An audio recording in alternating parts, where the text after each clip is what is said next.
Salutations chers auditeurs et spectateurs, n'hésitez pas à liker, commenter, partager, puisque l'heure est à la révélation. Tout comprendre sur le faux prophète et la bête, c'est maintenant qu'on s'attelle à la démarche. Un résumé qui va nécessiter à peu près 10 minutes de concentration, alors soyez bien focus. Il est intéressant de constater que certains manuscrits grecs de l'Apocalypse contiennent le nombre 616 au lieu de 666. Les preuves manuscrites sont clairement en faveur de 6, 6, 6, mais l'alternative de nous empêcher de nous précipiter sur nos calculettes. Le nombre 666 permettra d'identifier la bête. Pour rappel, le 7 fait référence à Dieu, à la perfection. Le 6 est considéré comme le chiffre de l'homme, créé le 6e jour et séparé de Dieu par le péché. La bête, l'antéchrist, aspirera à être comme Dieu et prétendra même être Dieu, ou son envoyé, son messager. Mais comme le 6 est inférieur au 7, la bête, l'antéchrist, avec sa trinité de 6, échouera dans ses efforts visant à vaincre Dieu. Le Coran est le livre, soi-disant sacré de l'islam et des musulmans, composé des pseudo-révélations faites par Dieu au faux prophète Mahomet, par l'intermédiaire de l'archange Gabriel, qui en fait vient reprendre tout ce qui existait et n'a pas sorti une seule prophétie, est arrivé entre 612 et 632. Qui sait, peut-être 616. Il est l'acte constitutif de l'islam et sa référence absolue. Et je ne vais pas relater tous les massacres qui ont eu lieu, mais je marquerai quand même de certains éléments pour se remémorer un peu ce qui s'est déroulé. L'Apocalypse de Jean n'a pas attendu l'arrivée de leur Mohammed, le faux prophète, pour dire ce que sera l'Apocalypse, la révélation, face à ces gens qui seront à l'affront contre le Christ. Il est entre les mains de Justin Martyr et Irénée de Lyon, à différentes périodes, qui confirment la rédaction de l'Apocalypse par l'apôtre Jean, et les deux la citent à plusieurs reprises. Vous avez après pléthore de profils qui vont ou non vouloir reconnaître sa canonicité, mais c'est que plus tard que ça interviendra, plus précisément en l'an 633, à une période où l'islam commence à se répandre et on comprend, au niveau de certains chrétiens, la tromperie qui a eu lieu. Et là, on voit rapidement des rois qui sont laissés manipuler. Je pense à celui qu'on a déjà cité à plusieurs reprises, qui est reconnu dans leur siyar, et où il se présente, c'est-à-dire avec la pseudo-révélation comme quoi Christ est bien issu de l'Immaculée Conception, mais attention, ils sont dans la taqiya, dissimulation. Ne diront pas qu'ils ne reconnaissent pas Christ comme fils de Dieu. Ne te diront pas qu'ils ne reconnaissent pas le sacrifice de Christ à la croix pour racheter nos péchés. En rappelant que dans la Bible et dans l'Ancien Testament, il est dit que l'homme a été condamné par le péché du fait de notre ancêtre commun, Adam, plus précisément de celle qui est issue de son intérieur, Ève, tentée par le serpent, dont on va reparler après. Alors, le concile de Tolède, en l'an 633, confirme ce qui existait déjà à l'ère pré-islamique, c'est-à-dire l'annonce de l'Apocalypse. Et on va creuser un peu les détails pour voir de quoi il est question. Texte du concile de Tolède, je cite. L'autorité de beaucoup de conciles et les décrets synodiques des saints évêques romains établissent que le livre de l'Apocalypse est de Jean l'évangéliste et statue qui doit être rangé au nombre des divins livres. Or, il en est beaucoup qui ne reçoivent pas son autorité et refusent de la proclamer dans l'Église de Dieu. Si quelqu'un désormais ne la reçoit pas et ne la reconnaît pas publiquement dans l'Église au temps des messes entre Pâques et Pentecôte, il sera frappé d'une sentence d'excommunication. Fin de citation. Concile de Tolède, chapitre 17. Rappelons que nous avons été avisés sur celui qui détournera de la montagne de Sion puisqu'il n'en est pas héritier. Descendant d'Ismaël, qui, certes, était un prophète, a eu ses descendants, 12 descendants aussi, il n'était pas l'héritier direct de Canaan. Ce qui en met d'ailleurs beaucoup en rage, puisque pour eux, selon certains islamistes ou encore pratiquants musulmans, Ismaël est tout autant légitime que Isaac à avoir cette terre promise et, de facto, à être lié à une sorte d'alliance, puisqu'ils veulent distinguer l'alliance de la promesse d'héritage, alors que les deux sont liés. Comprenez ceci. C'est pourquoi Ismaël, à sa suite, n'aura aucun prophète. Juste, il en émanera pléthore de profils assez étranges, qui d'ailleurs contrôleront la Mecque avec toutes les idolâtries qui avaient lieu, le commerce, donc tout ce qui est de l'ordre païen, et, pour finalité, si je puis dire, dans leur ordre, le faux prophète Mohammed, qui, par ses querelles avec les Juifs, vu que, au fond d'eux, c'est des antisémites, avant d'être antisionistes, avant qu'il y ait les mouvements de Bâle et de tout ce qui s'ensuit, vous voyez, le 1917, avec l'établissement de migration organisée, après par des familles qui sont destructrices, qui sont de l'ordre satanique, ce que l'on appellerait la synagogue de Satan, voyez-vous, puisque islamistes, sionistes sont la même pièce. À la différence, c'est que les sionistes sont une branche du Coran qui malheureusement a échoué à reconnaître Jésus-Christ. Mais ça, on en reparlera puisqu'il faut les condamner. Ensuite, certains islamistes vont prendre le Talmud pour référence alors qu'il est arrivé au 2e, 3e siècle. Donc pourquoi vous leur parlez d'une loi qui est arrivée après et qui n'a aucun sens, voyez-vous. Mais revenons à ceci, puisqu'ils sont en querelle avec les Juifs depuis tout le temps en fait, avant même de devoir se disputer une terre, ils se disputaient soi-disant les idées. Et regardez ce faux prophète ce qu'il fait. Il n'est plus question de prier en direction de l'autel, en ce lieu saint reconnu par tous, qui est la montagne de Sion. Non, il les détourne pour les emmener à un lieu d'idole, de païens. Regardez ceci. Les ignorants parmi les hommes diront, je cite, « Qu'est-ce qui les a détournés de leur kirbla, laquelle était décrétée pour eux ?» Vous m'excuserez de ma mauvaise prononciation de leur arabe. Et regardez la suite. Dit, je cite, « C'est à Dieu qu'appartient l'Orient et l'Occident. Il guide qui il veut dans un droit chemin. » Bon, en fait, fin de citation, il reprend un peu ce que Paul nous dit dans les épîtres aux Romains. Il guide qui il veut, il égare qui il veut. Sauf que c'est pas il égare qui il veut, c'est il endurcit qui il veut. C'est-à-dire qu'il met à l'épreuve.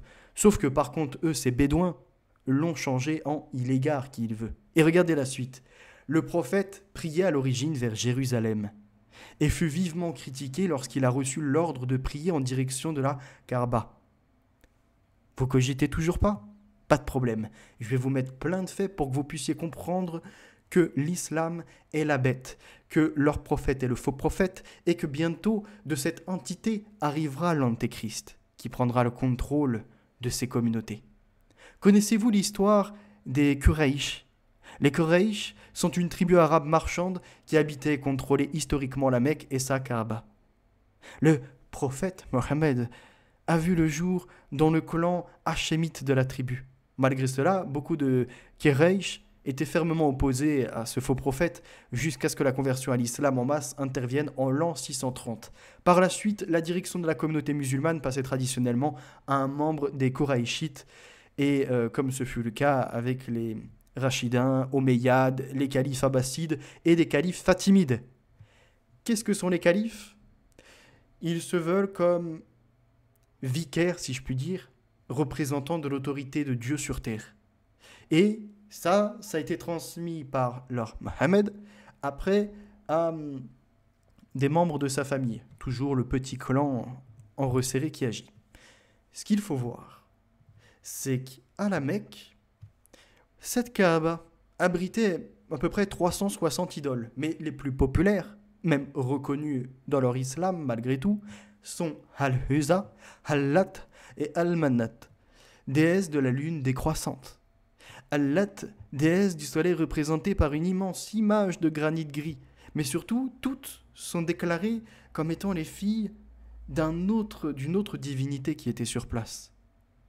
Et ça nous ramène à leur modification de El et La, qui de base provient de l'araméen Eli, Eloi, pour arriver à supprimer une lettre pour devenir Allah, et qui derrière va entraîner, on l'a vu, une certaine calligraphie de ce serpent avec son trône. Regardez ceci. Dans les ascendants de leurs faux prophètes, nous retrouvons une idée de plagier, mais dans le mauvais. Alors, on a Abd al-Muttalib ibn Hashim qui va faire une promesse à son Dieu, mais qui n'est pas le Dieu unique, qui est un Dieu à la Kaaba au moment où c'est des païens. Plutôt, il avait fait la promesse à son Dieu que si il lui donnait 10 enfants, il en sacrifierait un en face de la Kaaba. Au moment où ce Abd al-Muttalib ibn Eshim arrive pour faire ça, donc c'est son enfant, Abdallah, qui est présent, qui était le plus jeune, qui en vient à vouloir faire un sacrifice. Comprenez ceci. C'est incroyable, parce que sur ce lieu, c'est des idolâtries qui sont organisées.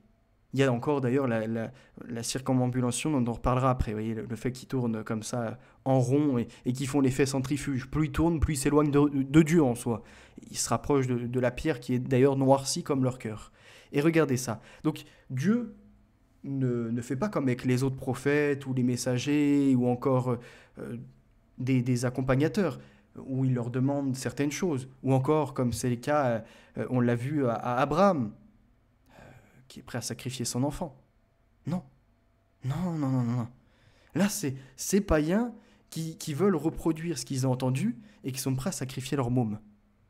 Une fois qu'il eut 10 enfants, malgré son amour pour son fils, il respecta sa parole en s'apprêtant à sacrifier le plus jeune de ses enfants, Abdallah. Donc, ce Abd al-Muttalib ibn Hashim va sacrifier son enfant Abdallah, le dernier. Les Mécois l'en dissuadèrent en lui proposant une alternative. Donc les païens sur place l'en dissuadèrent. Tirer au sort entre son fils et 10 chameaux. Donc on n'a pas de miracle qui intervienne. Hein. Pas comme ça un animal qui est prêt au piège ou un buisson en feu ou un ange qui se précipite. Rien de tout ça. On est sur des bédouins qui sont à côté, qui se présentent et qui disent « Attends, on va pas sacrifier ton enfant pour des idoles. On va au moins faire un tirage au sort. » Bon, premier tirage, ça marche pas. Deuxième, jusqu'au 10e. Hein. Il en faut quand même 10. Hein. Donc en fait, ils auraient pu continuer comme ça à 100, à 1000, à 10 000 jusqu'à ce que ça lui donne raison. Les chameaux furent désignés. Rien de divin là-dedans. Et vous savez quoi? Incroyable. Restez branchés. Parce que là, je pense que pour certains, vous allez vous éveiller. La révélation va se faire. La Mecque est entourée de 7 grandes montagnes qui ont une longue histoire islamique.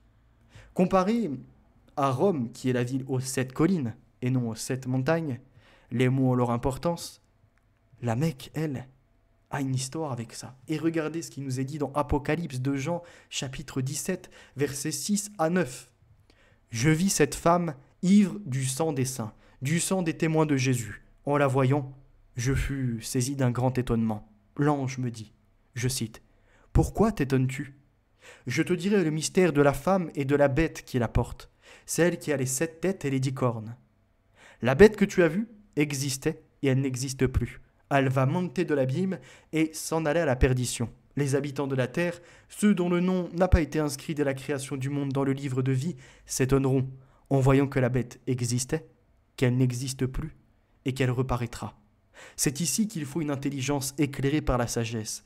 Les 7 têtes sont 7 montagnes sur lesquelles la femme est assise. Et, fort dans ces passages, c'est que la Babylone, la femme, cette grande prostituée ivre du sang des saints, n'est pas la bête. Elle est sur la bête. Comprenez bien. C'est-à-dire que elle est le support du système antichrist. Et on peut la localiser puisqu'il nous est dit, et on va le voir après un peu plus loin, qu'elle est dans le désert, elle gouverne sur les eaux, on reverra également la définition. Et ce qui est incroyable, c'est qu'elle était, elle n'est plus, mais elle reparaîtra. Incroyable. Puisque nous avons vu que pour que l'islam existe, il y a eu des califats, des autorités, des représentations de leur courant religieux. Fut un moment, sunnisme et chiisme sont divisés, puisque pour le chiisme, il y a... il me semble que c'est au 8e, si je ne dis pas de bêtises, mais là ça va être à vérifier, qui est le... Comment il s'appelle? J'ai plus son nom. Qui est le Mehdi, il me semble. Non, le... attendez. Je n'ai plus son nom, c'est pas grave, mais vous retrouverez facilement de qui il s'agit et qui doit se présenter à la fin, c'est-à-dire pour... être avec le Christ. voyez, celui qu'ils ont dénaturé en Issa. Eh bien, ce qu'il faut voir par là, c'est que lui devrait se présenter pour sortir de sa période où, soi-disant, il est encore caché. Il est dans les montagnes. Il est caché, mais il ressortira au bon moment. Je crois que c'est le El Mehdi qu'il l'appelle. Pour combattre avec le Christ, etc. Mais regardez ça, on garde de côté. Donc sunnisme, chiisme, vous comprenez les branches qui se divisent, où ils ne sont pas d'accord sur Ali, pas Ali, bref. Abolition du califat le 3 mars 1924, il y a à peu près 100 ans. Et aujourd'hui, vous allez voir qu'un califat se prépare et est réclamé par une multitude et qu'il va faire couler du sang au nom d'une fausse libération, puisque islamistes, sionistes sont la même pièce qui appartient de l'ordre des Césars, en clair, de la gouvernance terrestre, de Satan, le serpent, et non de ce qui est céleste, merveilleux, de Dieu, omniscient, omnipotent. Ils en sont qu'une pâle copie, triste copie qu'ils sont. Le Parlement turc vote l'abolition du califat en 1924. Et qu'est-ce que l'Apocalypse, cette révélation, si ce n'est un début avec les 7 églises qui ne sont pas situées n'importe où sur Terre, en Turquie. La Turquie qui a son rôle à jouer également dans ce mouvement antichrist, puisque l'on sait qu'il y a un lieu qui a été désigné comme étant le trône de Satan. L'auteur décrit des visions qu'il a eues à Patmos. Vous voyez, une petite île qui est à côté. Et on rappelle que l'Apocalypse est en fait des écrits relatés par Jean, du dévoilement depuis l'ange, mais en soi aussi de la révélation par Christ. C'est d'ailleurs à cette église d'Asie qu'il destine son œuvre, Éphèse, Smyrne, Pergame, Thyatire, Sardais, Philadelphie et Laodicée. 7 lettres pleines d'encouragement ou de reproches et adressées à l'ange de chaque église forment une sorte d'introduction. Regardez la suite. Apocalypse, chapitre 17, versets 1 à 5, et je vous le recoupe avec le verset 15 pour comprendre ce que sont les eaux, puisque certaines personnes sur Internet qui sarguent d'intelligence, pris d'orgueil, viennent à insulter les autres comme des moins que rien, comme si nous sommes des bêtes, des idiots, alors qu'en fait, de leur propre langue, ils se punissent eux-mêmes, mais c'est pas grave. Laissons-les comme ça, vous voyez, mettre le charbon sur leur tête, comme on pourrait dire. Alléluia. Regardez ça. Puis un des 7 anges qui tenait les 7 coupes vint me parler et dit, je cite, « Viens, je te montrerai le jugement de la grande prostituée qui est assise sur les grandes eaux. » Ça, c'est avec elle que les rois de la terre se sont livrés à l'immoralité, et c'est du vin de sa prostitution que les habitants de la terre se sont enivrés. Fin de citation. Certains islamistes voudraient convaincre des catholiques qu'il s'agit en fait de Rome. Et que Paul aurait dit « il ne restera pas pierre sur pierre » en faisant référence à l'Église. Ce qui n'est pas du tout le cas. Et surtout les grandes eaux, ils te disent « c'est impossible que ce soit la Mecque puisqu'elle est dans le désert », que l'Arabie Saoudite c'est désertique. Sauf que, comme ils ne savent pas lire et comme ils n'ont pas l'esprit, ils en sont malheureusement privés, ils n'arrivent pas à aller plus loin et recouper les versets entre eux. Alors que tout est exotérique, accessible au grand public. Chapitre 17, verset 15, puis il me dit, je cite, « Les eaux que tu as vues, sur lesquelles la prostituée est assise, ce sont des peuples, des foules, des nations et des langues. » Qu'est-ce qui aujourd'hui s'est répandu partout sur la planète comme une traînée de poudre et qui leur fait les ravages comme ceux qui consomment la mauvaise poudre, ou encore qui créent les mêmes dommages que ceux qui ont utilisé la poudre à canon, si on veut rester dans ces thématiques, vous voyez que je peux faire un peu de jeu de mots comme ça, les islamistes, l'islam, qui ont répandu sang, répandu barbarie, répandu encore la décivilisation, le faux message et tout ce qui s'ensuit. Donc, là, les grandes eaux sont décrites. Pour ce qui est du désert, il faut le prendre au pied de la lettre. C'est le désert. Plus loin, il n'est pas décrit autrement. C'est l'endroit où se situe la Mecque. C'est même le désert où Jésus-Christ a été amené en tentation pendant 40 jours. Comprenez bien.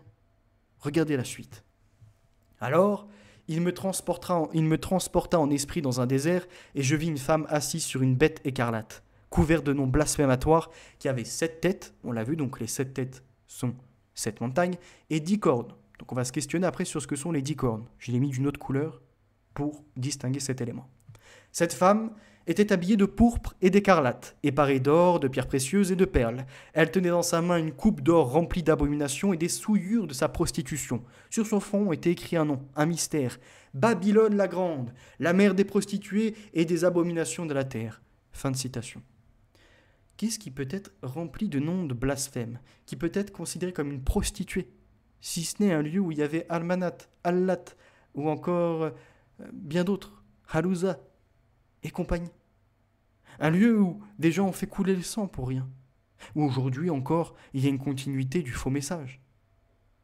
Et regardez, elle était habillée de pourpre et d'écarlate. Connaissez-vous ces couleurs? C'est du rouge, très foncé, et un autre rouge qui s'apparente... Enfin, il y a un rouge et il y a un rouge qui s'apparente à du violet à moitié. Donc, qui est très foncé et un autre un peu plus clair. Ayez bien à l'esprit ceci.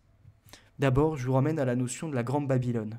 Il faut savoir que le dernier roi de Babylone s'est rendu, pas dans n'importe quel pays. Il n'a pas été en Canaan, il n'a pas été en Syrie, il n'a pas été encore en Égypte.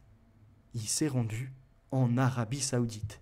Et regardez ce qui est incroyable, découverte d'une inscription cunéiforme faisant référence au dernier roi de Babylone. Ces gravures évoquant Nabonide ont été retrouvées en Arabie Saoudite, une découverte qui devrait aider à mieux comprendre l'histoire de ce roi de Babylone et de son royaume. Qu'observez-vous? Une sorte d'homme avec un bâton dans la main. Au-dessus de lui, un croissant lunaire qui peut renvoyer à des cornes. À gauche, des hiéroglyphes, des éléments dont je vous avoue, je n'ai pas aujourd'hui, ça ne me vient pas en tête, je ne vois pas ce que ça peut représenter. Par contre, à gauche, on le voit. Le serpent. Donc, le serpent, le croissant de lune qui ressemble un peu à des cornes, un personnage avec un bâton dans la main. Tout ceci, et gardez-le en tête parce que ça arrive juste après pour mon explication. Comme je vous l'ai dit, il était inscrit de pourpre et d'écarlate. Pour les religieux, la pierre est noire.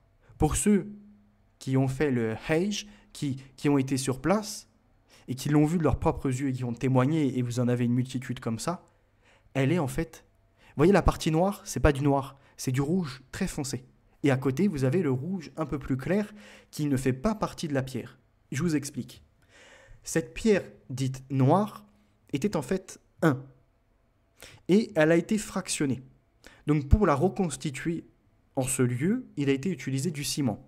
Le ciment que vous voyez autour qui ressemble un peu à du rouge sang. Ça, c'est le ciment. La partie qui vous semble noire, mais pour les gens qui l'ont vue en réel, hors photo, vraiment avec leurs yeux, qui ont pu l'approcher, ont tous dit qu'elle était rouge très foncé.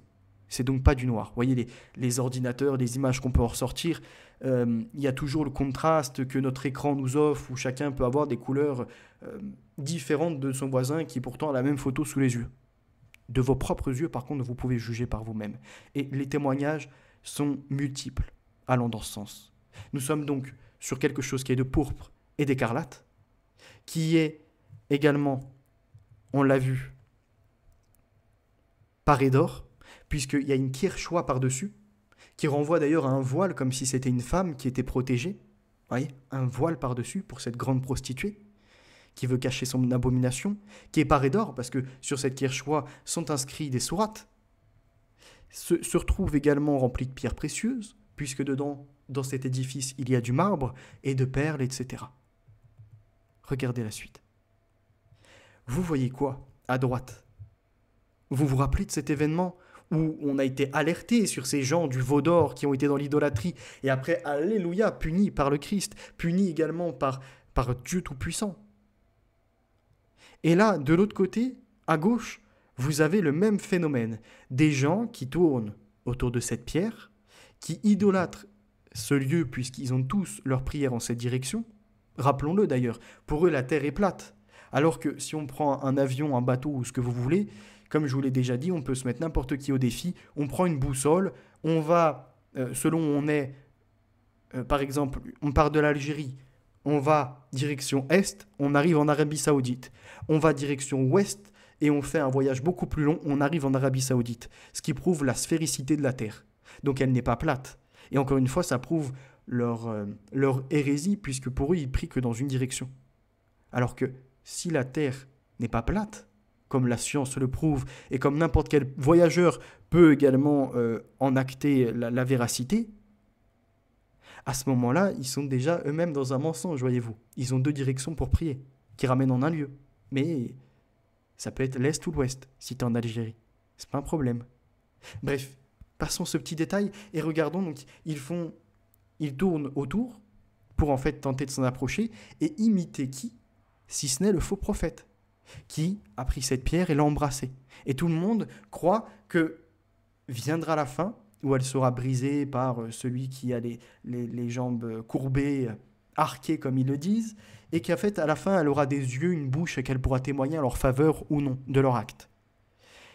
Au centre du pèlerinage se trouve la Kaaba, couvert d'un tissu de soie, comme je vous l'ai dit, noir, mais avant qu'il était d'autres couleurs, autour duquel les pèlerins tournent cette fois. Les populations décoraient ce lieu alors d'images de divinité avant l'islam et s'y rendaient en pèlerinage. Et qu'est-ce qu'ils faisaient là-bas? C'est probablement à cette époque que remonte la pratique de la circumambulation, le fait de tourner en rond comme ça, c'est-à-dire le fait d'être à tourner autour du lieu saint, entre guillemets. Comprenez ceci. Qu'est-ce qui trône depuis 2002 à son sommet?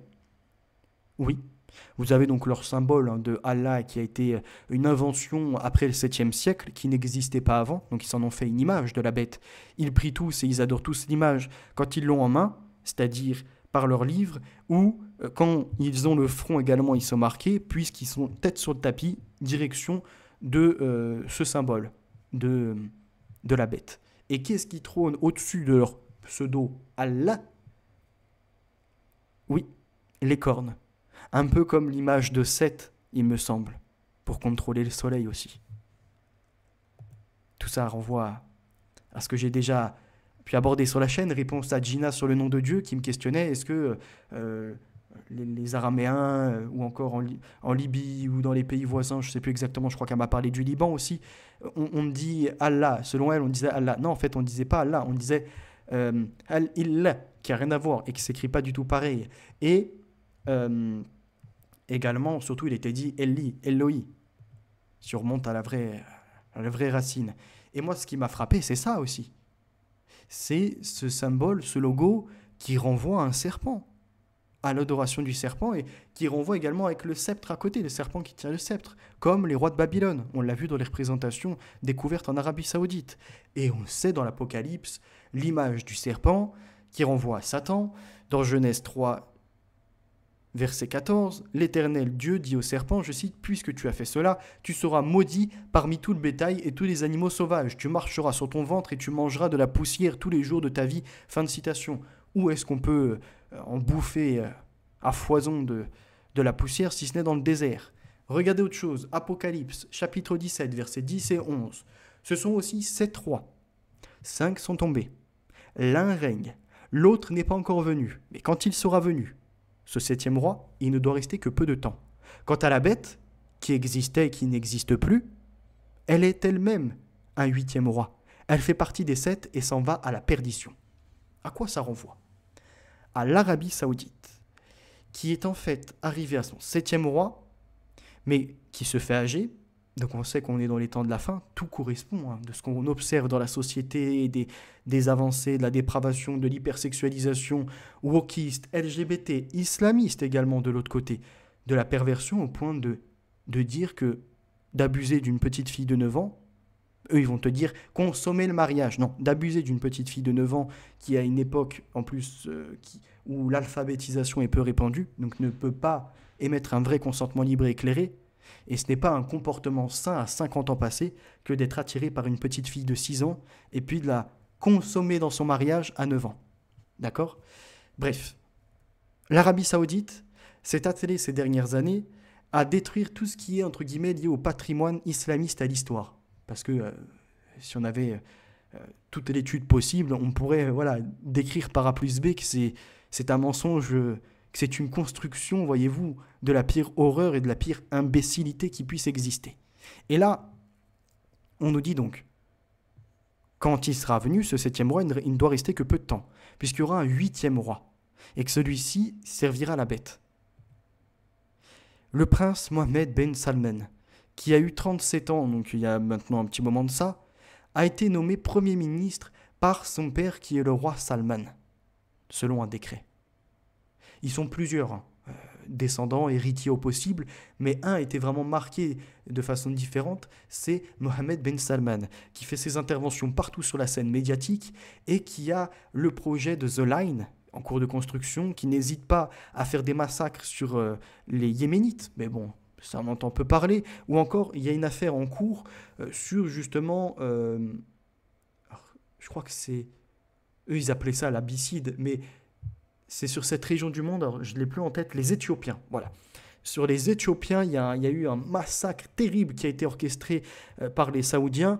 Et on rappelle, l'Arabie Saoudite est teneur de la représentation, détentrice plus précisément, de la représentation de ce qu'est l'islam et de l'autorité islamique. Donc autant vous dire que ces massacres, ça coupe des mains, ça va violenter, enfin c'est l'horreur, c'est l'hécatombe. Si on doit voir ça comme ça, vous voyez, des corps qui tombent à tout va. Apocalypse, chapitre 18. On nous dit, donc on continue l'avancée pour comprendre que oui, l'islam, oui, l'Arabie Saoudite sont bien concernés, qu'elles sont le royaume de la bête.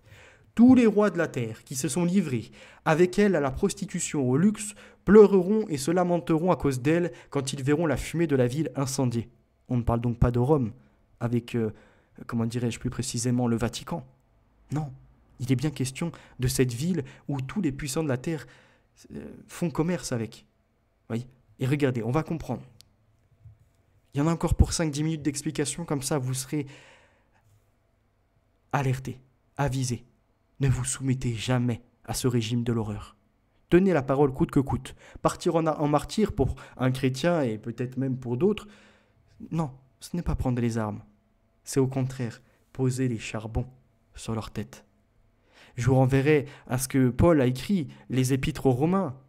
Ne voulez pas de mal, ne pensez pas de mal de vos adversaires, même si vous voyez que c'est en effet l'horreur, qu'ils veulent vous remplacer, vous anéantir, qu'ils ont de l'orgueil au point de vous insulter de tous les noms. Laissez, pardonnez, tu veux du pain? Tiens, viens à ma table, pose l'huile charbon sur la tête.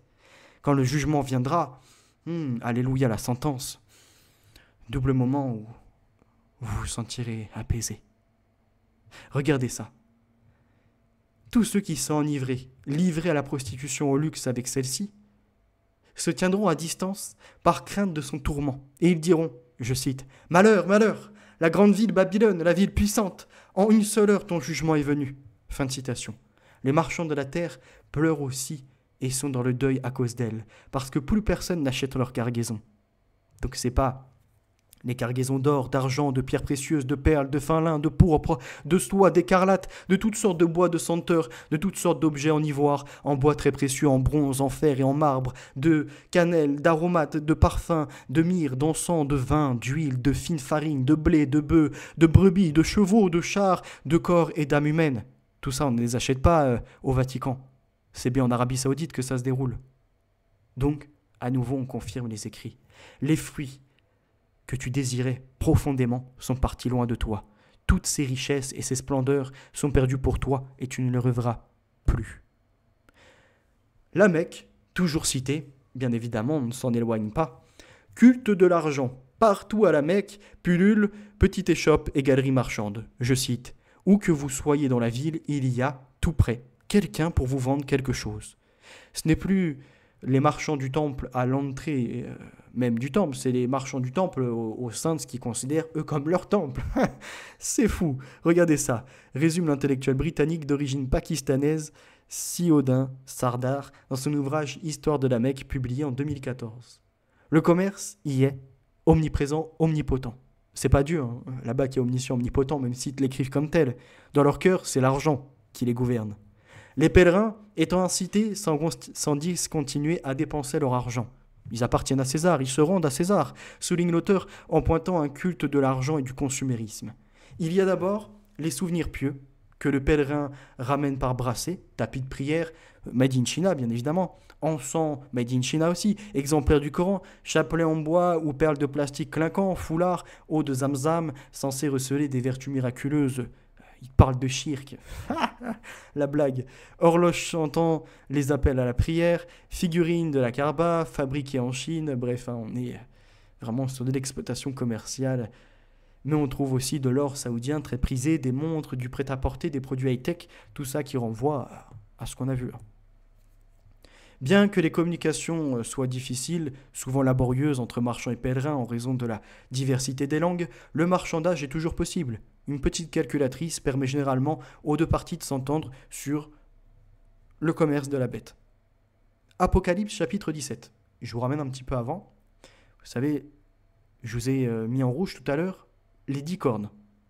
Donc là, vous allez me dire, qu'est-ce que sont les 10 cornes? Si ça correspond à l'islam, à la Mecque, pour l'instant, tout match. Mais alors, c'est quoi les 10 cornes? Que tu as vu, qui sont 10 rois, qui n'ont pas encore reçu de royaume, mais ils reçoivent le pouvoir de régner pendant 1 heure avec la bête, au moment où il y aura le jugement après. Ils ont une même pensée, et ils donnent leur puissance et leur pouvoir à la bête.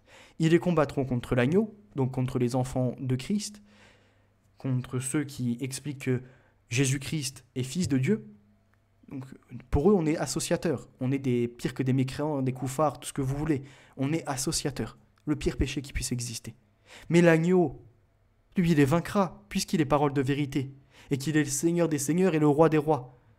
Ceux qui ont été appelés, choisis et fidèles, et sont avec lui, les vaincront aussi. Donc, sœurs, frères chrétiens, chrétiennes, ayez la foi. Ne vous soumettez pas, même si vous voyez qu'ils ont des têtes de barbares, ils vous paraissent pour des sauvages. Vous savez, tous les jours dans l'actualité, on le constate, des gens qui poignardent comme ça à tout va, au nom de leur religion, qui vont tuer et qui vont me dire c'est des sionistes derrière, alors que les profils sont une multitude. Ils sont variés. Ils ne leurrent personne. Et la plupart, il y en a déjà, ils sont déjà connus dans leur quartier, on sait comment ils agissent. Un cœur noir, bouffé par les cendres, non pas de la chicha qui fume, mais bien plus que ça encore. Oui, c'est... Vous le savez, qui sont les adversaires de toute façon. Mais encore une fois, ne leur en voulez pas. Essayez au maximum de porter le message de Christ, c'est-à-dire exposez-les, éloignez-vous de ces gens, mais quand vous les croisez ou autres, s'ils vous demandent du pain, donnez-leur à manger. Posez un charbon sur leur tête. N'oubliez pas. Regardez ça.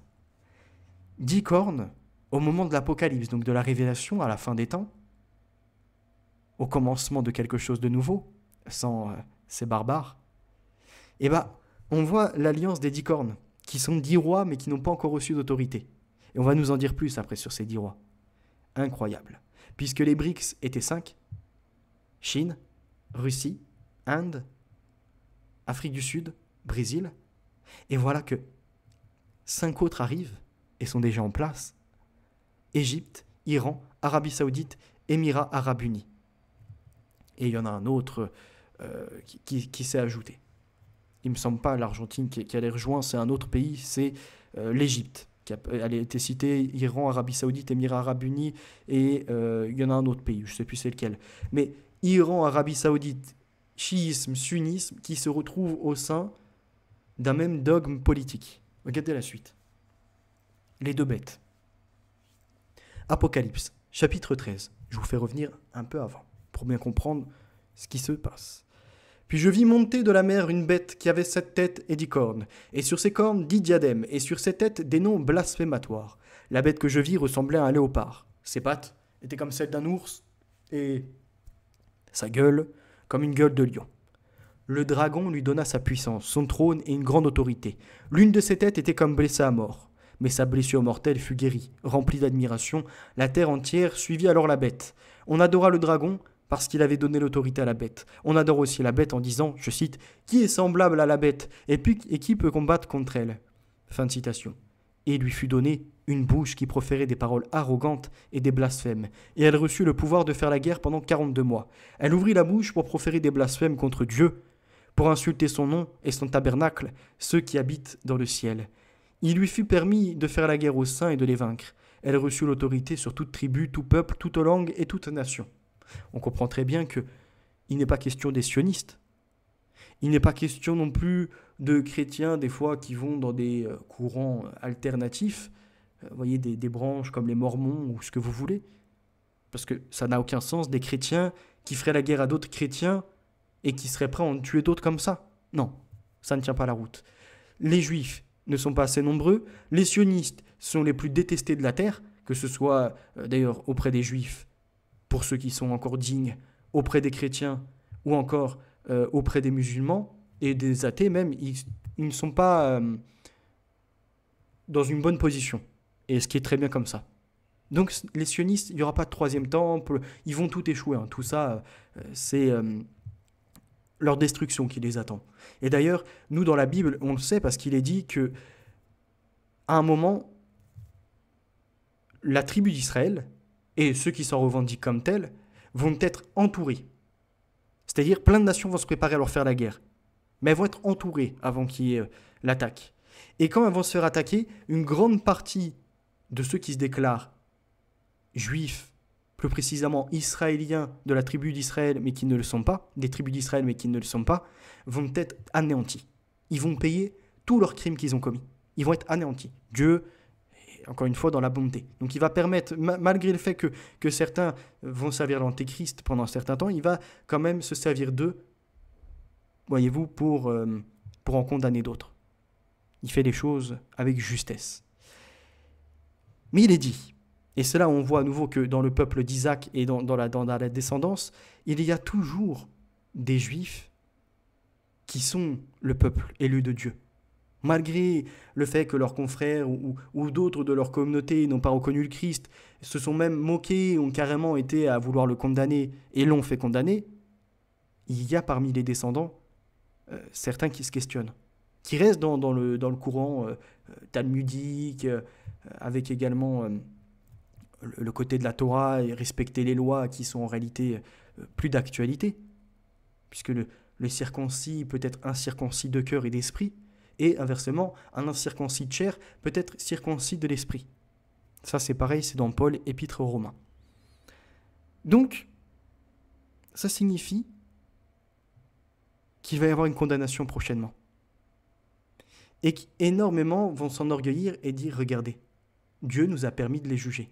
Nous sommes donc le peuple élu. » Non, non, non. Dieu s'est servi de vous à un certain moment, parce qu'il sait votre égarement, et il viendra vous juger de la même manière. Alléluia. Regardez la suite.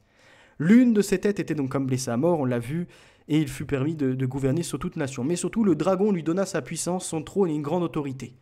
Incroyable. Le symbole d'Allah, il ressemble beaucoup donc au serpent, comme on l'a vu, mais aussi au dragon. Puisque le dragon a un corps de serpent, mais en fait, le dragon, c'est une chimère. Et il est associé à quoi ? À l'Empire chinois. Le dragon a été le symbole de l'empereur de Chine pendant 2 millénaires. C'est les serpents anciens qui essaient. Aujourd'hui encore, il est considéré comme un symbole national. Dans l'Antiquité, il faisait partie des 4 animaux magiques ou Siling, signes par lesquels le ciel se manifestait aux hommes. Parmi les Orients, il représente l'Est. Caractéristiques et morphologie. Le dragon chinois présente un corps longiligne, une face barbue et un mélange de traits de pas moins de 9 animaux, à savoir la tête d'un chameau, les yeux d'un démon, les oreilles d'une vache, les bois d'un cerf, le cou d'un serpent et les 4 pattes d'un tigre se terminant par des serres d'aigle. De plus, son ventre est celui d'un mollusque et le reste de son corps est recouvert d'écailles de carpe. Tout correspond. Qui est à l'initiative des BRICS ? La Chine. Qui est le mastodonte de ce groupe ? Dans le mille, cet empire chinois. Et ce sont eux qui ont fait venir les chiites et les sunnites, l'Arabie saoudite et l'Iran, et qui veulent combattre les Américains, l'Occident, et derrière, qui se préparent à tout terrasser. La défaite de Satan, quand même. Nous, on connaît la suite. Quand les 1000 ans seront passés, Satan sera relâché de sa prison et il sortira pour égarer les nations qui sont aux 4 coins de la terre, Gog et Magog, afin de les rassembler pour la guerre. Elles sont aussi nombreuses que le sable de la mer. Ils montèrent sur toute la surface de la terre et ils encerclèrent le camp des saints et la ville bien-aimée. Mais un feu, venu de Dieu, descendit du ciel et les dévora. Le diable, qui les égarait, fut jeté dans l'étang de feu et de soufre où sont la bête et le prétendu prophète, ils seront tourmentés jour et nuit au siècle des siècles. Alléluia. Ça, c'est dans Daniel, Ancien Testament. Celui-ci qui n'est pas reconnu par les musulmans puisque ça viendrait les condamner. Le prétendu prophète. C'est exotérique. Il n'y a pas besoin de se creuser la tête en se disant « Tiens, à la fin des temps, il y en a un, il va se présenter comme prophète et puis il va annoncer l'antéchrist, juste après, il va le soutenir. » Non. Le prétendu prophète, il est là. La bête, c'est encore autre chose. C'est le système qui l'apporte. D'accord ? Le faux prophète, la bête est l'antichrist. Donc il faut comprendre que leur Mohammed n'est pas l'antichrist. Il est antichristique dans sa forme, mais ce n'est pas lui qui incarne après tout le reste. Comprenez bien ceci. Lui, il n'est qu'un vecteur de la bête. D'autres avertissements. Les faux prophètes selon Matthieu, chapitre 24, verset 11. Plusieurs faux prophètes s'élèveront, et ils séduiront beaucoup de gens. Les faux prophètes selon Matthieu, verset 24, chapitre 24. Car il s'élèvera de faux Christ et de faux prophètes. Ils feront de grands prodiges et des miracles, au point de séduire, s'il était possible, même les élus. Fin de citation. Les faux prophètes, selon Marc, chapitre 13, verset 22. Car il s'élèvera de faux prophètes et de faux Christ. Ils feront des prodiges et des miracles pour séduire les élus, s'il était possible. Fin de citation. Ou encore, les faux prophètes, selon 1 Jean, chapitre 4, verset 1 à 6. Écoutez bien ceci. Je cite. « Bien-aimés, n'ajoutez pas foi à tout esprit, mais éprouvez les esprits pour savoir s'ils sont de Dieu, car plusieurs faux prophètes sont venus dans le monde. Reconnaissez à ceci l'Esprit de Dieu. Tout esprit qui confesse Jésus-Christ, venu en chair, est de Dieu. Et tout esprit qui ne confesse pas Jésus n'est pas de Dieu. C'est celui de l'Antéchrist, dont vous avez appris la venue, et qui maintenant est déjà dans le monde. Vous, petits enfants, vous êtes de Dieu, et vous les avez vaincus, parce que celui qui est en vous est plus grand que celui qui est dans le monde. Eux, ils sont du monde, c'est pourquoi ils parlent d'après le monde, et le monde les écoute. Nous, nous sommes de Dieu. Celui qui connaît Dieu nous écoute. Celui qui n'est pas de Dieu ne nous écoute pas. C'est par là que nous connaissons l'esprit de la vérité et l'esprit de l'erreur. Alléluia. Fin de citation.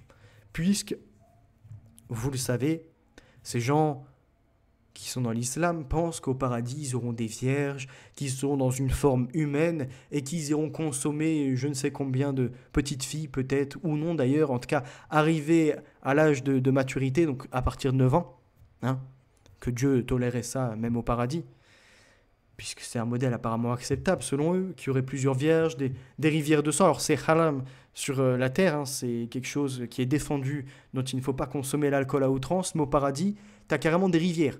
Tu t'enivres, tu te bourres la gueule tous les jours. En gros, c'est ça leur idée. Encore une fois, ils pensent dans leur tête terrestre au lieu de penser par l'esprit céleste. Là est la différence entre nous, chrétiens, qui ne pouvons dire ce qui se passe au paradis et ce peuple de l'enfer qui, lui, mène à l'erreur. Comprenez bien ça. Et surtout, il est dit, tout esprit qui confesse Jésus-Christ est venu, donc qui est venu en chair et de Dieu. Ça ne veut pas dire parce qu'ils ont dit mais on le tolère comme un messie, on le distingue des autres prophètes parce qu'on reconnaît l'Immaculée Conception. Non, non. Reconnaître qu'il est en chair, ça veut dire que de base, il n'est pas dans cette condition. Donc, si Jésus-Christ existe en dehors de la condition d'être un homme par la chair, il existe avant la création du monde, avant Adam. Donc, auquel cas, on peut le considérer comme étant fils de Dieu et respecter ce qui a été d'ailleurs enseigné par Dieu et par les autres prophètes et tout ce qui a été annoncé. Puisque si on reconnaît l'Immaculée Conception, mais qu'on reconnaît cette partie-là, Jésus-Christ est venu en chair, il existe autrement. Comprenez bien ça. Éprouvez de l'esprit. Les faux prophètes, selon 1 Jean, chapitre 2, verset 18, je cite, « Petits enfants, c'est la dernière heure, et comme vous avez appris qu'un antéchrist vient, il y a maintenant plusieurs antéchrists.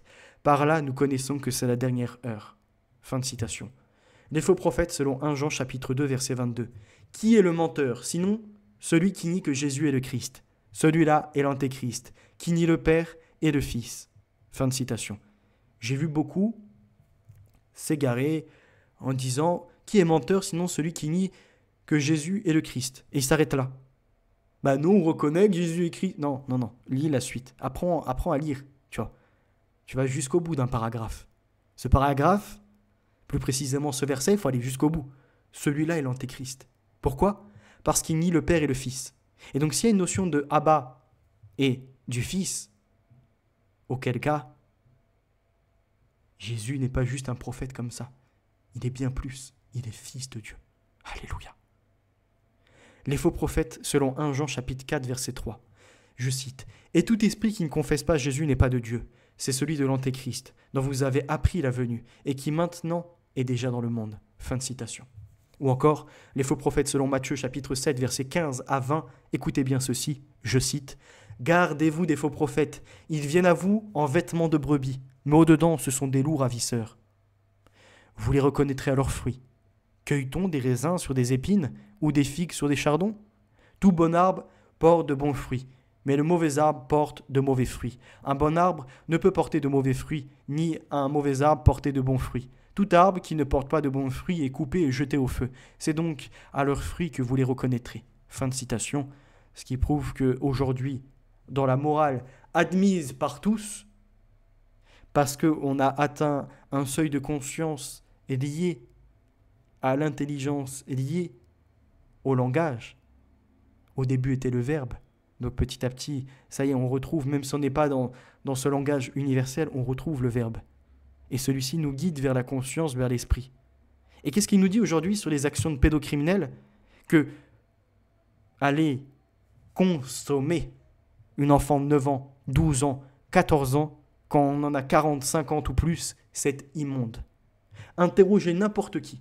Celui qui vous dit que c'est acceptable est dans l'atrocité. Ce n'est pas parce que la loi humaine le permet que, en termes de morale, c'est bon. Ce n'est pas parce que la loi le permet que l'on doit le valider et l'appliquer. Et donc aujourd'hui, déjà pour moi, une fille de 14 ans n'a pas à être avec quelqu'un de 25 ans, 30 ans ou plus encore 50 ans, qui pourrait être son père ou son grand-père. Son père, tout du moins. Comprenez ça. Éprouvez de l'esprit.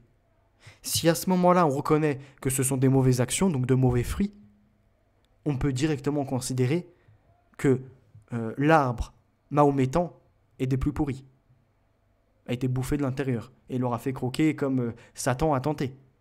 Tiens, d'ailleurs, ça ramène à cette notion du serpent encore, qui a tenté. Mais un serpent, ça ne parle pas. Le serpent ne parle pas. Mais peut-être qu'il est animé par d'autres. Voyez-vous. Je reviens au dôme du rocher également, puisque certains pensent qu'il va y avoir un troisième temple. Non, le temple des païens, de l'abomination est déjà en place. C'était en ces instants qu'une pierre jetée par Utba ibn Abi Waqqas, le frère idolâtre de Saad ibn Abi Waqqas, atteignait le visage béni du prophète. Donc là, je vous ramène, avant de vous parler du dôme du rocher, à leur prophète qui carrément fait des combats, des guerres, fait tuer des jeunes, perd une chico au combat avec son Tala. Tala, si tu avais dit Bismillah, des anges seraient descendus pour te sauver. Et lui, au moment où il est là comme ça à combattre avec l'épée, pouf, il reçoit quelque chose sur le visage, il perd une dent, il est blessé également à la lèvre. Il est où le Bismillah ? Ils sont où les anges qui t'auraient protégé ? Je rappelle aussi le moment où il est dans la tente. Il entend du bruit. C'est qui ? Il panique. Ah, ça va, c'est un de ses compagnons. Et tellement paniqué, ils lui disent que tu peux rester près de la tente, quoi. Tu regardes la tente parce que là, je suis pas serein. Mais il faut savoir. L'ange Gabriel, il te parle ou il te parle pas ? Dieu, il est avec toi ou il est contre toi ? Regardez la suite. Peu de temps après, une autre pierre lancée par Abdullah ibn Shihab blessa le front de leur prophète. Donc il se fait marbrer à 2 reprises par les pierres. On a l'impression de David contre Goliath. Voyez. Ensuite, une 3e pierre lancée par Ibn Karmiha atteignit sa joue et y implanta 2 anneaux du mikfar ou casque donc de leur prophète. Je rappelle, l'âge de 9 ans, pour moi c'est pas sain comme je vous l'ai déjà dit, ça a été reconnu officiellement. Alors maintenant que c'est tellement répandu par les hadiths 114 et tout ce que vous voulez, Al-Bukhari ou encore d'autres, l'Encyclopedia of the Quran, que maintenant ils sont obligés de te dire « Ouais non en fait, C'est pas scandaleux. C'est même normal après tout parce que elle était dans un âge de raison. Elle était dans un âge, comment dirais-je? Attends, comment ils vont dire ça? De puberté. Je vous renverrai à mes critiques de l'islam également hein, dans cette vidéo, la première émission. Là aujourd'hui, je vous ai fait une synthèse pour pouvoir la diffuser sur différents canaux et avertir toute ma communauté chrétienne, et y compris, pourquoi pas, ceux qui sont athées, et même tenter de placer des charbons sur la tête de ceux qui sont dans les mauvaises actions, qui suivent le faux prophète. Ils ne pourront pas dire qu'ils n'étaient pas au courant. Ils l'auront entendu. Ils l'auront vu de leurs yeux. Nul n'est plus aveugle que celui qui ne veut pas voir. Nul n'est plus sourd que celui qui ne veut pas entendre. Vous le savez très bien, il n'y a pas de descendance prophétique à la suite d'Ismaël. Par contre, à la suite d'Isaac, oui. C'est tout. Regardez ça. Après le départ de Lot, le Seigneur dit à Abraham, il n'est pas encore Abraham, ou Avram devenu Avraham. On a l'impression d'ailleurs que le V, dans leur langue, est un peu comme l'espagnol. Vous voyez, le V est devenu B, bébé, bébé, vivre. Lève les yeux et regarde, de l'endroit où tu es, vers le nord et le midi, vers l'orient et l'occident, tout le pays que tu vois, je le donnerai à toi et à ta descendance pour toujours. Donc là, comme Dieu est omniscient, omnipotent, il avertit juste Abraham qu'il aura une descendance qui pourra être le peuple de Dieu et en plus avoir le territoire pour l'autel et pour rendre la vénération auprès de Dieu. Vous voyez, la bénédiction, la bonne parole, la répandre. Bon, même si ces derniers vont tout bien respecter, même en s'éloignant un peu, mais revenir à la foi, et à nouveau vont être dans l'affront envers Dieu et faire sacrifier Jésus-Christ.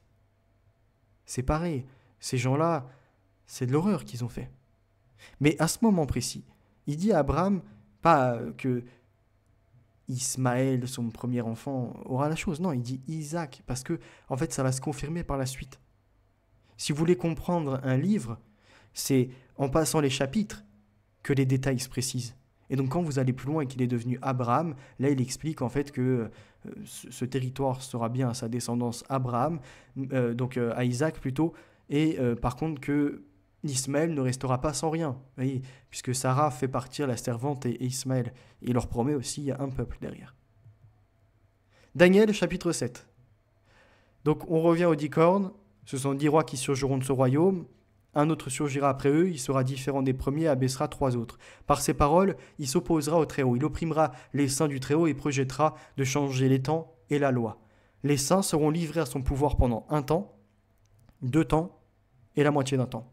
Puis le jugement viendra et on lui retirera sa domination, elle sera définitivement détruite et anéantie. Le royaume, la domination et la grandeur de tous les royaumes présents sous le ciel seront donnés au peuple des saints du Très-Haut. Son règne est un règne éternel et tous les dominateurs le serviront et lui obéiront. Ici prend fin le message. Moi, Daniel, j'ai été si terrifié par mes pensées que j'en ai changé de couleur. J'ai gardé cette parole dans mon cœur. Ça, c'est incroyable parce qu'on voit que cet antichrist, ce royaume bestial, voudra changer les temps et la loi. La charia veut changer les lois. Plus question du pardon, il y est supplanté le talion. Et plein d'autres notions, on n'est plus dans l'adultère comme péché, mais dans la fornication, puisqu'il y a ce qu'ils appelleraient, alors pas le polyamour, mais la polygamie d'autorisé. C'est incroyable. Et puis plein d'autres choses encore que l'on pourrait dénoncer, comme posséder des esclaves, ce genre de choses. C'est abominable. Les calendriers solaires suivent donc le mouvement apparent du Soleil autour de la Terre. Ainsi, les équinoxes et solstices donc, se produisent aux mêmes dates. Les calendriers lunaires suivent le mouvement apparent de la Lune autour de la Terre. Les mois se calent sur les phases de la Lune. L'islam a opté pour un calendrier strictement lunaire. Ils ne reconnaissent plus ce qu'il y a avant. Mais ils échouent à s'imposer à l'international. Jamais ils ne remplaceront ce qui est du calendrier de la lumière, du soleil, et non des ténèbres de la nuit. Le judaïsme observe un calendrier lunaire, mais il y apporte une correction afin de se recaler périodiquement sur l'équinoxe de printemps. Donc le judaïsme qui est aussi dans l'erreur aujourd'hui, hein. Mais ils ont quand même une petite part de vérité par ce calendrier solstice. Et le calendrier chrétien observe 2 cycles. Le temporal relatif aux grandes fêtes liturgiques, Noël, Pâques, Pentecôte, ce qui est important. Et puis, ça c'est l'ajout humain, le sanctoral qui célèbre les fêtes mariales, les fêtes des anges, des apôtres, des martyrs, des confesseurs et des saints. Donc ça c'est de l'ajout. De base on est dans le temporal, on est dans ce qui est de la lumière du soleil. Alléluia. Je voulais également vous parler de ça, parce qu'on arrive bientôt à la fin pour conclure. Quelques passages d'un livre. Au contraire, personne n'a jamais annoncé la venue de Mahomet, ni dans la Bible, ni ailleurs. Mahomet avait rencontré un peuple qui marchait dans l'égarement. En compilant son radotage confus et en présentant un chemin large de perdition, il poussa dans les ténèbres ceux qui voulurent le suivre. Aux musulmans, disant ne pas pouvoir abandonner la religion de son prophète, son interlocuteur rétorque que Mahomet n'est pas un prophète, puisqu'il n'a rien prédit. Et c'est le cas, on vient de le prouver aujourd'hui. Qu'est-ce qu'a prédit leur Mahomet? Enlever, je vous l'ai toujours dit, de leur Coran, ce qui se situe déjà dans l'Ancien Testament et le Nouveau Testament, acté avant le 7e siècle, hein. Donc avant 619, 620, 22, enfin les moments de révélation soi-disant, enlever de leur Coran tout ce qui existait déjà avant. Il reste quoi dedans? La charia, l'appel à la guerre, le talion, la notion des koufars, du sort qu'il faut leur réserver, les associateurs et la haine qu'ils déploient contre eux, contre nous, en clair. Voilà, c'est tout ce qui reste. Et le moment où il te parle de la fin des temps, mais ça c'est déjà. Ça existe déjà, comme on l'a vu aujourd'hui. La destruction de la Mecque par les hadiths qui ont été rapportés après, c'est pareil, ça existe déjà, puisque là on vient de le prouver aujourd'hui, que la ville aux 7 montagnes, c'est la Mecque. Donc c'est déjà connu pour les chrétiens, avant même la venue de leur Mahomet. Regardez la suite. Sa doctrine provoque les moqueries et le dégoût et aucune personne intelligente ne peut l'accepter. La terre, le soleil qui est plate, le soleil qui se couche dans la boue, qu'est-ce qu'il peut y avoir encore comme connerie pas possible? Faut faire le tour, vous verrez, vous rigolerez par vous-même. C'est incroyable. Et eux, ils te disent, les scientifiques se convertissent. Ah bon, qui? Où? Comment? Quand? Ils t'en sortent 2 noms. 2 égarés scientifiques qui vont me dire que dans l'islam, ils sont reconnus je sais pas quoi. Tous les autres, ceux qui agissent au nom de l'intelligence, ils vont te dire, mais non, c'est un ramassis, en dehors de ce qui existe et de ce qui est acté par la Bible, c'est un ramassis de conneries, le reste. La conversion au christianisme procurait à l'interlocuteur donc les biens de cette vie et de la vie future, persister dans la très mauvaise et fausse religion de Mahomet, pleine de radotage démoniaque, signifie qu'il accepte sa perdition. Après, encore une fois, libre à chacun. Nous, en tant que chrétiens, on tend la main, pas plus. Tu veux pas être de notre religion, libre à toi. Fais ce que tu veux, égare-toi. Voyez, parce que dans leur livre, ils pensent que comme ça, on leur impose d'être chrétien. Non, du tout. Tu veux pas être chrétien, libre, vas-y. Sois musulman. Juste, nous, on dira ce que vous représentez. Toi, tu pourras dire ce que, à tes yeux, on est en définition.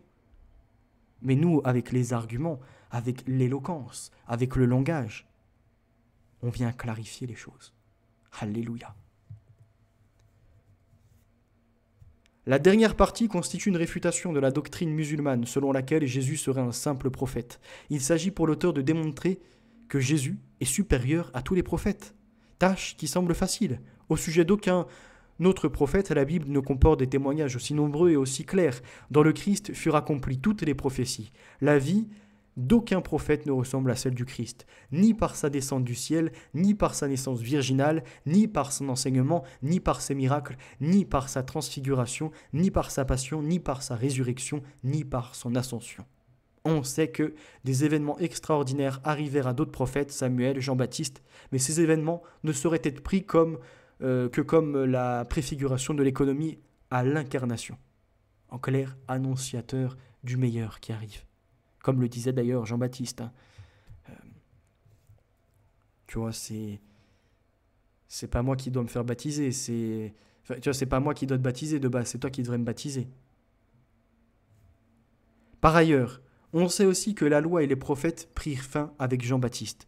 Enfin, les miracles opérés par les disciples du Christ prouvent la puissance divine de celui qui les avait envoyés.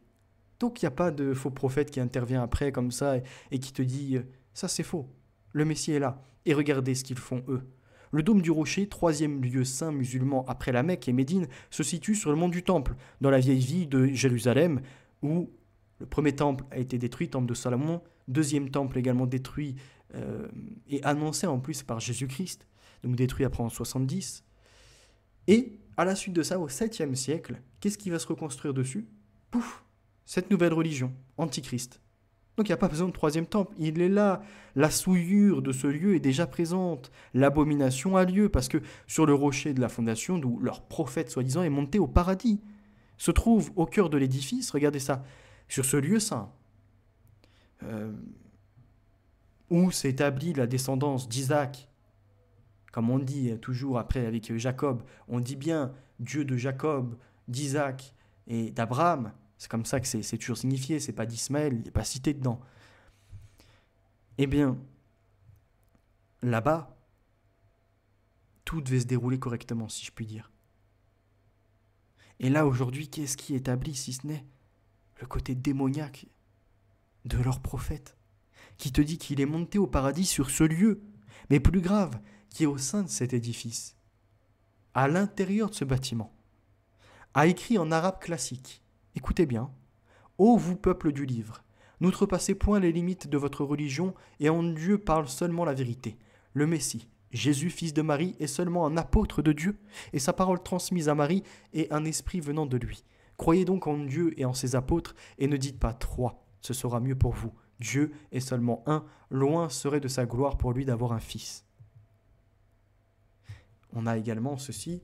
Dans un livre qui nous est rapporté, Oleg Graba regrette que, je cite, « Sur les portes, les citations ne soient pas aussi explicites que la longue inscription intérieure du dôme. Cette remarque ne se justifie qu'à condition de considérer que les versets antitrinitaires constituent le cœur du message.